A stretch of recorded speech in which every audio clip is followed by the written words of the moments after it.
which was a very tough question to answer till prize money came into the game, and then people stopped answering that. We stopped asking that question. But the second question, which my late grandmother used to always ask me, was much more difficult to answer. She used to always say, "Why do you have to go so far to lose?"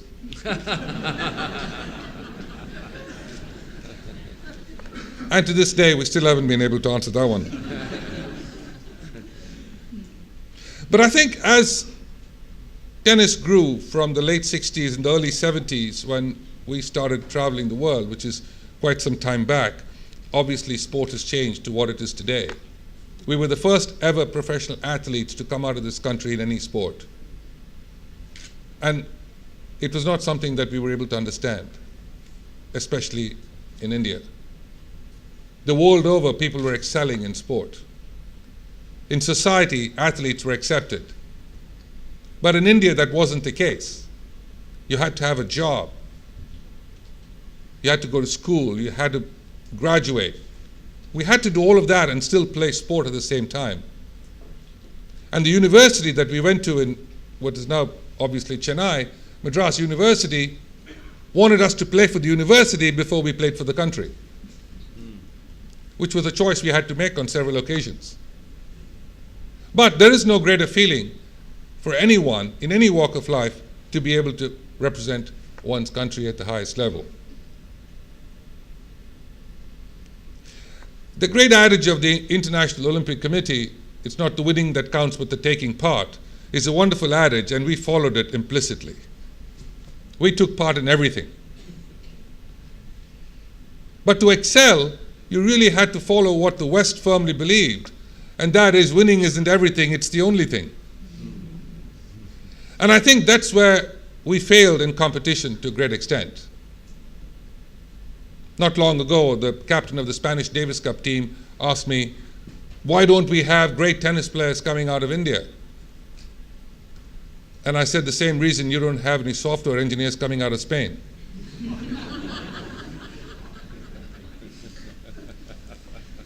If you want a good tennis player, you go to Barcelona. If you want to do your outsourcing, you go to Bangalore. I think to a great extent, sport started to take shape in India over the last 2 decades. And I think today, people firmly believe that you can be a great athlete and at the same time make it into a profession. But what after that?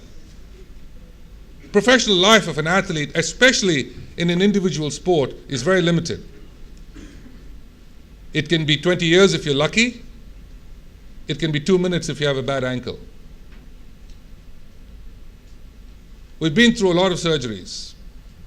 I've had my ankles broken, knee surgery, elbow surgery, cortisone all over my body. I just look good, that's all. But what we have to understand is that the sporting career of any individual, especially at the highest level, is very limited, it's very short. And it's what we are able to take away from that. For me, it was my greatest education. No school or university taught me what my travels taught me. To be able to travel all the way from Poznan in Poland to Canton in China, Tashkent to Tokyo, Bombay to Boston, Stockholm to Sydney, it was exactly the same thing. Dealing with people, dealing with children, knowing exactly what they want and the future for each family. I've always been of the notion that nothing can bring people together more than sport. Nothing.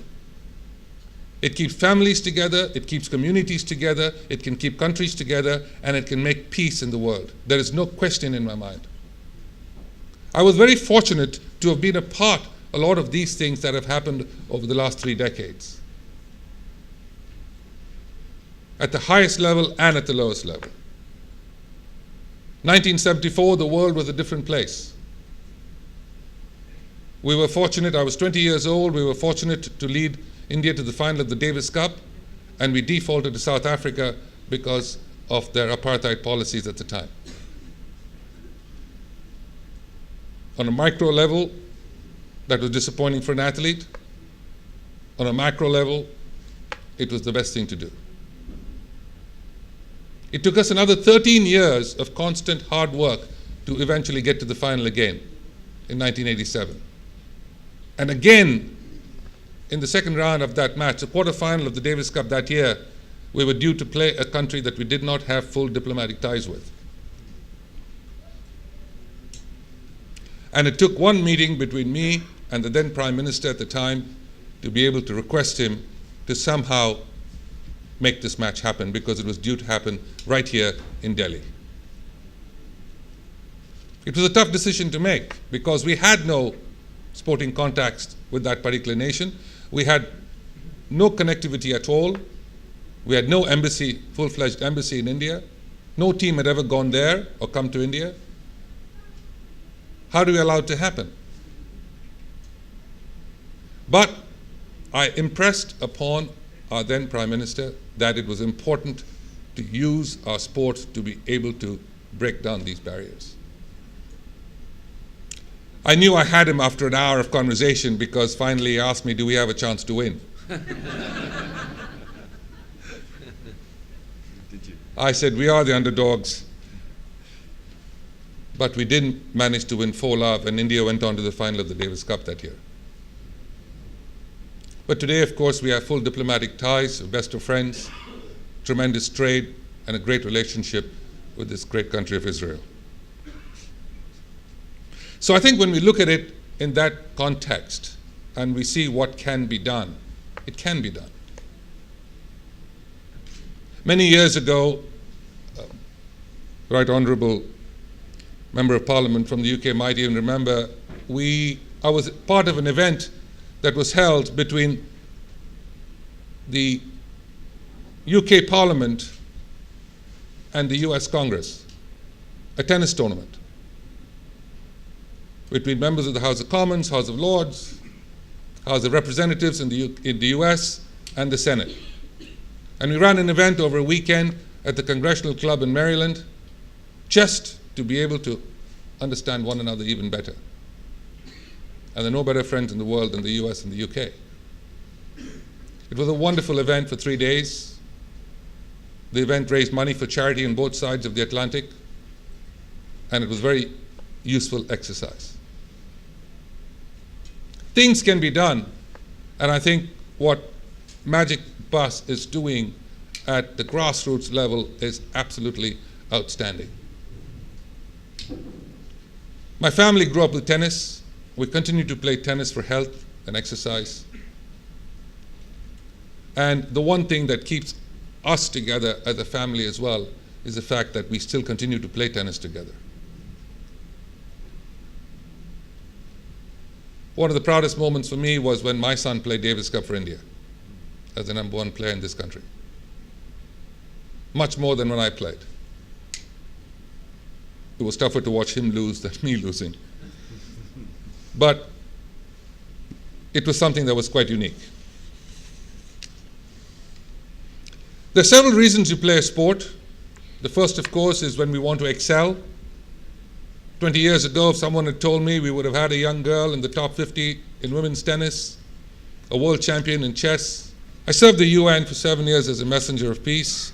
One of my most memorable visits was going to northern Sri Lanka to visit some of the villages there, people who were displaced by the war. And what did I take with me but basketballs, badminton rackets, cricket bats from various sponsors who were kind enough to donate them to me. And I took boxes and boxes and boxes of them down to these villages about 3-4 hours north of Colombo to be able to share it with the children. That is the only time when I left that the adults told me that it put a smile on their face.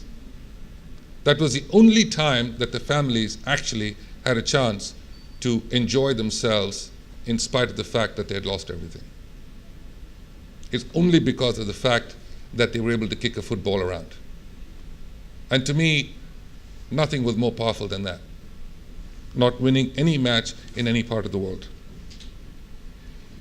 I think from the standpoint of our growth in India itself, as far as what we aspire to be, are we trying to be the next Tendulkar? Are we trying to be the next Vishwanath Anand? Are we trying to be the next Saina Nehwal? Abhinav Bindra. Are we trying to be all of that? Yes. We do need that.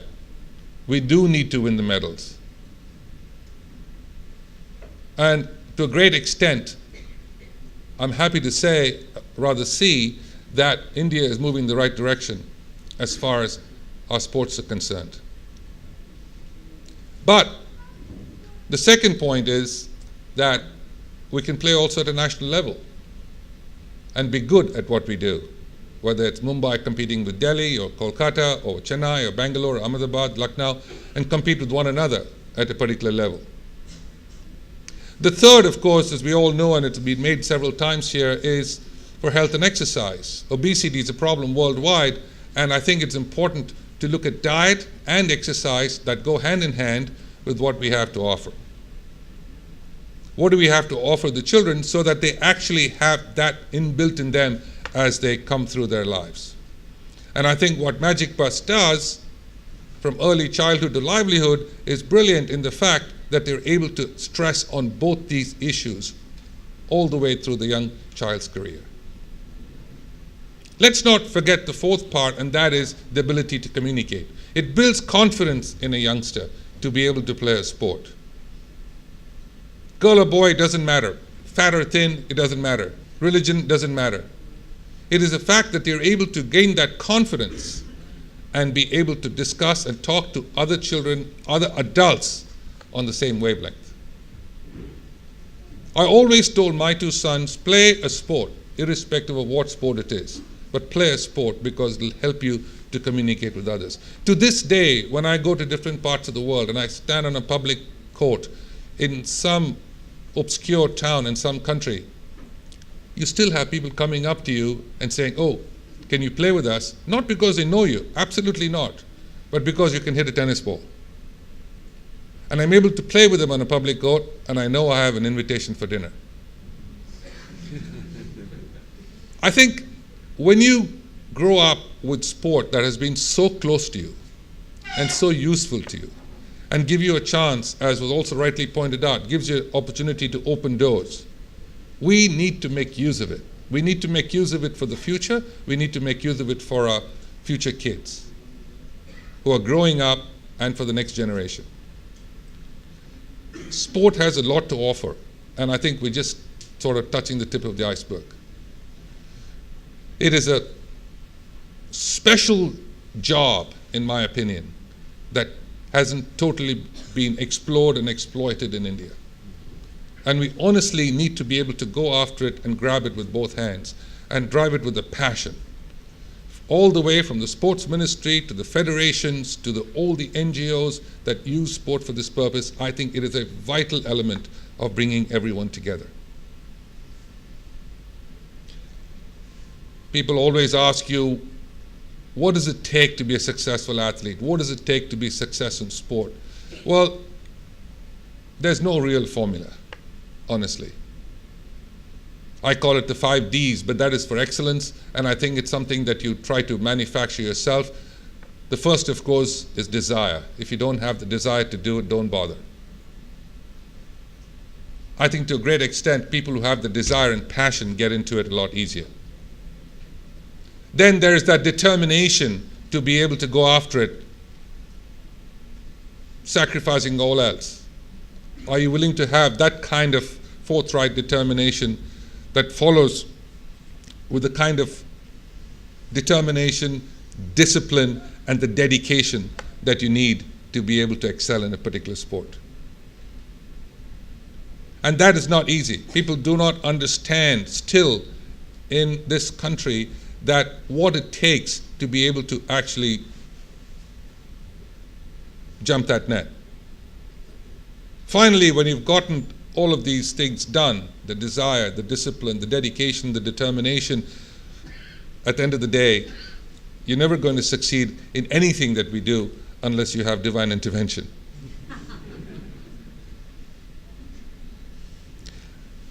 People always say to me, oh, were you disappointed that you didn't win Wimbledon? Yes, I came close several times. I didn't win it.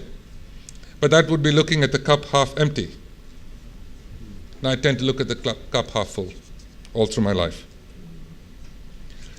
We are very fortunate my dear friends, that sport in India has taken a turn for the better.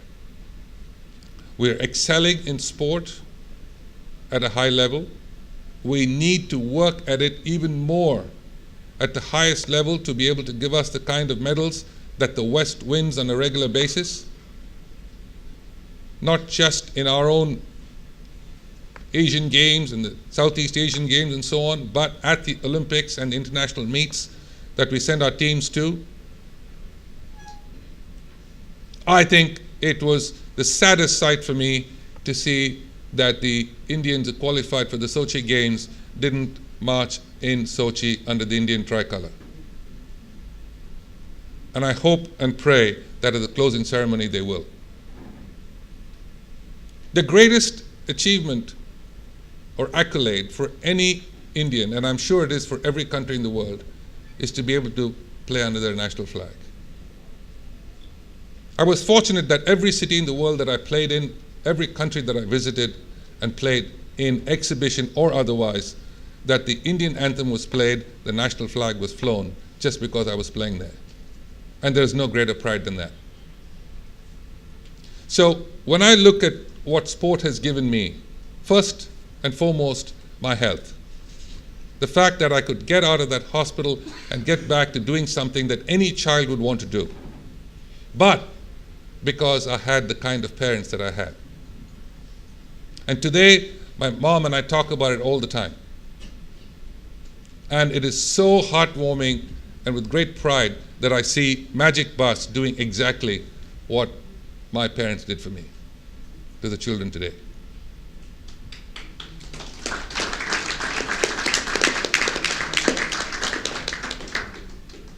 So let me just conclude by saying that we are always at a crossroads in India when we get consumed by the political awareness in this country. And when elections come about, we are completely consumed by it, including all of the television networks and all of the media.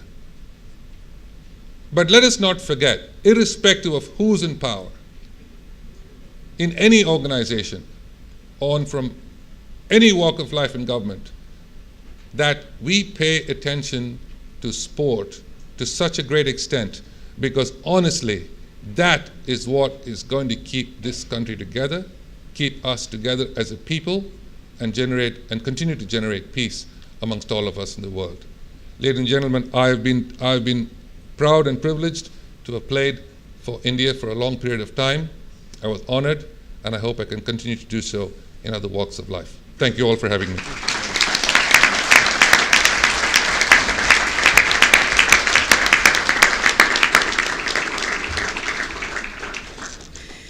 Thank you, Mr. Amritraj, for having joined us here today. You're a constant source of inspiration to all of us. I now take the pleasure of inviting Mr. Prateek Kumar, CEO, Magic Bus India Foundation, to kindly propose the vote of thanks.